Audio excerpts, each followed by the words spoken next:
bem com vocês? Você já comprou imóvel na planta e teve problemas? A entrega atrasou? Você teve que alugar outro imóvel pelo atraso?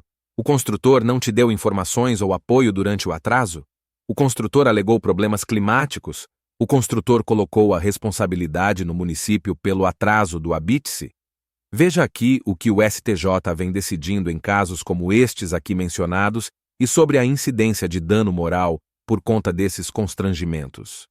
O artigo 54 do Código de Defesa do Consumidor permite que, no contrato de adesão, as cláusulas sejam estabelecidas unilateralmente pelo fornecedor de produtos ou serviços, sem que o consumidor possa discutir ou modificar substancialmente o seu conteúdo. A regra vale para o contrato de compra e venda feito com construtora para aquisição de imóvel. Isso pode ser um problema para o consumidor se este não conhecer seus direitos e, consequentemente, não souber identificar possíveis abusos por parte daquela. Em razão de problemas de natureza contratual ou do produto, a cada dia aumenta o número de demandas judiciais envolvendo construtoras. Veja como decide o STJ. Muitos compradores não sabem que existe um documento que se chama Memorial de Incorporação, que descreve todas as características do imóvel, inclusive detalhes como marca, tipo e modelo do piso, além da cor da tinta das paredes. Esse documento deve ser registrado no cartório antes da venda do imóvel. Com isso, aquele que estiver interessado em comprá-lo poderá verificar, antes de fazer o negócio, se todos os itens conferem com o constante no memorial. A publicidade veiculada pelas construtoras faz parte do contrato. Inclusive, se não houver ressalvas quanto a projeções artísticas com paisagismo e móveis em áreas comuns, estas são promessas que integram o contrato de venda. Sobre esse ponto, a quarta turma do STJ julgou um caso em que unidades residenciais do empreendimento denominado Meliá Barra Comfort First Class, no Rio de Janeiro, de mais de 2 milhões cada, foram vendidas como apart-hotéis com serviços. Segundo o relator do recurso especial, ministro Luiz Felipe Salomão, o princípio da vinculação da publicidade reflete a imposição da transparência e da boa-fé nos métodos comerciais, na publicidade e nos contratos, de modo que o fornecedor de produtos ou serviços se obriga nos exatos termos da publicidade veiculada. Atraso. Uma das queixas mais comuns enfrentadas pelo judiciário é o atraso na entrega dos imóveis vendidos na planta. Vários casos já chegaram ao STJ. De acordo com dados do IBDEC, 95% das obras no Brasil são entregues com atraso. Todos os contratos prevêem uma cláusula, que alguns julgados reputam ilegal e outros legal, de tolerância de até 180 dias de atraso na entrega do imóvel. Em setembro de 2011, a terceira turma do STJ decidiu que o atraso de 3 anos na entrega de um imóvel adquirido na planta não configurou dano moral. A devolução integral das parcelas pagas, devidamente corrigidas, é suficiente para indenizar os prejuízos. Não há falar em indenização por dano moral na espécie, afirmou o ministro Masami Ueda, relator do RESP 1.129.881. O contrato de compra e venda com a construtora, cujo objeto era um imóvel situado no Rio de Janeiro, foi celebrado em novembro de 1994, com entrega prevista para novembro de 1997. A cliente chegou a pagar mais de R$114 mil em prestações durante o tempo em que esperava pela entrega, a qual não chegou a acontecer. Diante disso, moveu ação de rescisão contratual, cumulada com pedido de devolução integral das parcelas pagas, lucros cessantes e indenização por danos moral. O juízo de primeiro grau julgou o pedido procedente, tanto em relação à rescisão quanto à devolução das parcelas e ao dano moral, fixado em R$24 mil. O Tribunal de Justiça do Rio de Janeiro reformou a sentença apenas para afastar a condenação em lucros cessantes. Prescrição.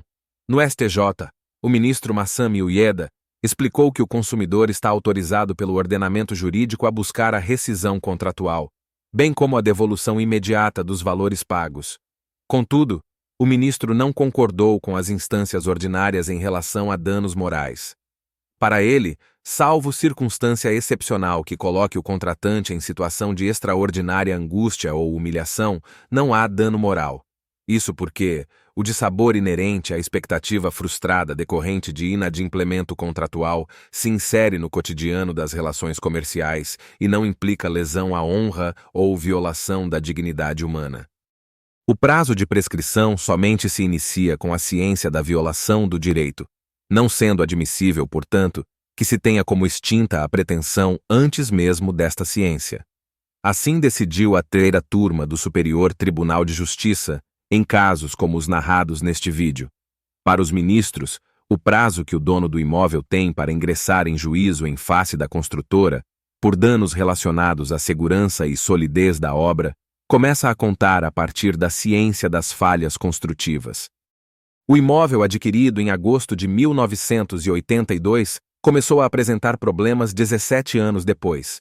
Em novembro de 2002, ou seja, mais de 20 anos depois da aquisição, o morador moveu ação contra a construtora, na qual pediu indenização de danos materiais, visto que deixara de receber o valor correspondente a AOS aluguéis durante a reforma do prédio, além de danos morais. O juiz de primeiro grau reconheceu a prescrição vintenária da pretensão indenizatória. O Tribunal de Justiça de Sergipe desconstituiu a sentença, pois considerou que o prazo só começaria a contar a partir do conhecimento, pelo dono do imóvel, da fragilidade da obra. O juiz de primeiro grau reconheceu a prescrição vintenária da pretensão indenizatória. O Tribunal de Justiça de Sergipe desconstituiu a sentença, pois considerou que o prazo só começaria a contar a partir do conhecimento, pelo dono do imóvel, da fragilidade da obra. No recurso especial direcionado ao STJ, a construtora Celi alegou violação ao artigo 1245 do Código Civil, segundo o qual, nos contratos de empreitada de edifícios ou outras construções consideráveis, o empreiteiro de materiais e execução responderá, durante 5 anos, pela solidez e segurança do trabalho, assim em razão dos materiais, como do solo, exceto quanto a este, se não achando firme, preveniu em tempo o dono da obra. De acordo com o ministro Paulo de Tarso Sanseverino, relator do recurso especial, o prazo de 5 anos do artigo mencionado é de garantia e não de prescrição ou decadência.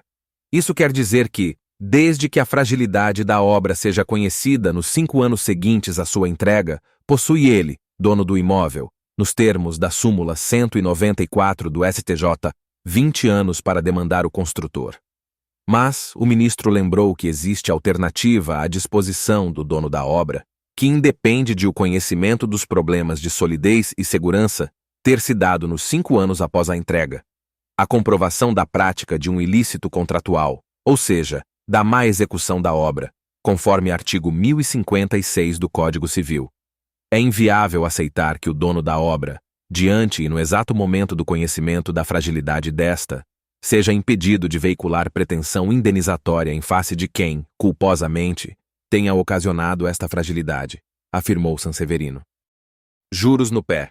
Um assunto que já gerou muita divergência de entendimento entre os membros das turmas de direito privado do STJ é a cobrança de juros compensatórios antes da entrega das chaves do imóvel, os chamados juros no pé. Em setembro de 2010, a quarta turma, em decisão unânime, negou provimento ao recurso especial interposto pela Queiroz Galvão Empreendimentos, por considerar que, em contratos de promessa de compra e venda de imóvel em construção, descabe a cobrança de juros compensatórios antes da entrega das chaves do imóvel, porquanto, nesse período, não há capital da construtora mutuado ao promitente comprador, tampouco utilização do imóvel prometido. Em junho de 2012, esse entendimento foi alterado pela segunda sessão no julgamento de embargos de divergência interpostos pela mesma empresa. Nas razões do recurso, a construtora alegou que havia decisão da terceira turma em sentido contrário. Não é abusiva a cláusula do contrato de compra e venda de imóvel que considera acréscimo no valor das prestações desde a data da celebração como condição para o pagamento parcelado. O ministro Antônio Carlos Ferreira, que proferiu o voto vencedor na segunda sessão, citou vários precedentes do tribunal que concluíram pela legalidade de cláusulas de contratos de promessa de compra e venda de imóvel em construção que previam a cobrança de juros compensatórios antes da entrega das chaves. Ele explicou que, em regra, o pagamento pela compra de um imóvel em fase de produção deve ser feito à vista, Contudo, o incorporador pode oferecer certo prazo ao cliente para o pagamento por meio do parcelamento do valor total, que pode se estender além do tempo previsto para o término da obra. Para ele, isso representa um favorecimento financeiro ao comprador. Em tal hipótese, em decorrência dessa convergência de interesses, o incorporador estará antecipando os recursos que são de responsabilidade do adquirente, destinados a assegurar o regular andamento do empreendimento, disse. Pagamento de aluguéis. Ainda que a rescisão contratual tenha ocorrido por culpa da construtora, é devido ao pagamento de aluguéis, pelo adquirente, em razão do tempo em que este ocupou o imóvel. Esse foi o entendimento da quarta turma do STJ. A dona de uma casa construída pela Só Casas Empreendimentos Imobiliários ajuizou ação contra a construtora, na qual sustentou que o imóvel teria sido entregue com atraso de mais de 2 anos e com diversos defeitos que o tornaram impróprio para o uso. A empresa contestou os pedidos da autora e pediu que, em caso de rescisão contratual, ela fosse condenada a pagar aluguéis relativos ao período em que ocupou o imóvel. Em primeira instância, o contrato foi rescindido e a construtora foi condenada a restituir os valores recebidos, com correção monetária e juros. Contudo, o pedido da construtora quanto a aluguéis também foi julgado procedente. Ambas apelaram e o Tribunal de Justiça de Santa Catarina reformou em parte a sentença. Para o STJ, somente seriam devidos aluguéis pela adquirente à vendedora se tivesse partido daquela o descumprimento contratual. Segundo o ministro Luiz Felipe Salomão, relator do recurso especial no STJ, independentemente de quem provocou a rescisão do contrato, é vedado o enriquecimento sem causa.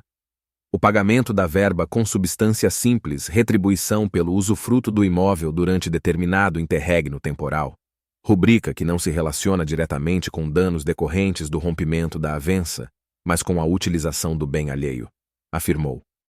Cláusula abusiva. A turma adotou outro entendimento importante nesse julgamento. Para os ministros, é abusiva a cláusula que estipula penalidade ao consumidor no caso de mora ou inadimplemento contratual, mas isenta o fornecedor em situações de análogo descumprimento contratual. O contrato de compra e venda previa, na hipótese de inadimplemento do consumidor, imposição de multa moratória, retenção de 5% a título de comissão de corretagem e de 2% a título de taxa de serviço. Segundo Salomão, prevendo o contrato a incidência de multa moratória para o caso de descumprimento contratual por parte do consumidor, a mesma multa deverá incidir em reprimenda ao fornecedor, caso seja deste a mora ou o inadimplemento. Ele mencionou que o artigo 4º do CDC estabelece os objetivos da política nacional das relações de consumo, além de princípios que devem ser respeitados, como a harmonia e o equilíbrio nas relações entre consumidores e fornecedores. A par da exigência de que as relações entre consumidores e fornecedores sejam equilibradas, tem-se também como um direito básico do consumidor a igualdade nas contratações. Tamanho do imóvel. De acordo com a cartilha do consumidor produzida pelo IBDEC, embora o apartamento seja vendido como unidade, o cálculo de seu preço é feito em metros quadrados. Portanto, qualquer diferença caracteriza vício e pode ser objeto de indenização. Em outubro de 2011, a quarta turma julgou o recurso especial da empresa Paulo Octávio Investimentos contra a acórdão do Tribunal de Justiça do Distrito Federal, que a condenou ao pagamento de indenização a um casal de clientes pela diferença de 1,45% na área do apartamento adquirido por eles. Segundo a ministra Isabel Galotti, relatora, no caso de venda ad mensuram, quando o preço é estipulado por medida de extensão, se as dimensões do imóvel vendido não correspondem às constantes da escritura de compra e venda, o comprador tem o direito de exigir a complementação da área, a resolução do contrato ou ainda o abatimento proporcional do preço. Contudo, ela explicou que existe uma ressalva no Código Civil. Se a desproporção não exceder de 1/20 da área total enunciada, presume-se que a referência às medidas foi meramente enunciativa, devendo ser tolerada a diferença. Quanto ao caso específico, a relatora observou que a diferença entre a área real do apartamento e a constante dos documentos apresentados pela construtora, de 5%, estava dentro da variação considerada tolerável pela legislação. Devolução do imóvel pelo comprador insatisfeito.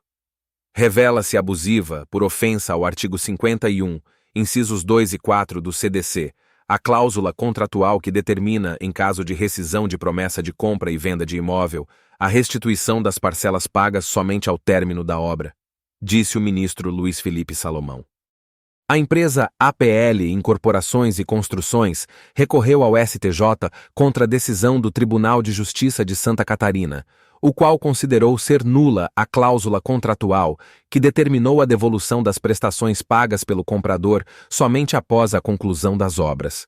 Além disso, o TJSC aplicou ao caso o artigo 1096 do Código Civil, segundo o qual, salvo estipulação em contrário, as arras em dinheiro consideram-se princípio de pagamento. Fora esse caso, devem ser restituídas, quando o contrato for concluído ou ficar desfeito.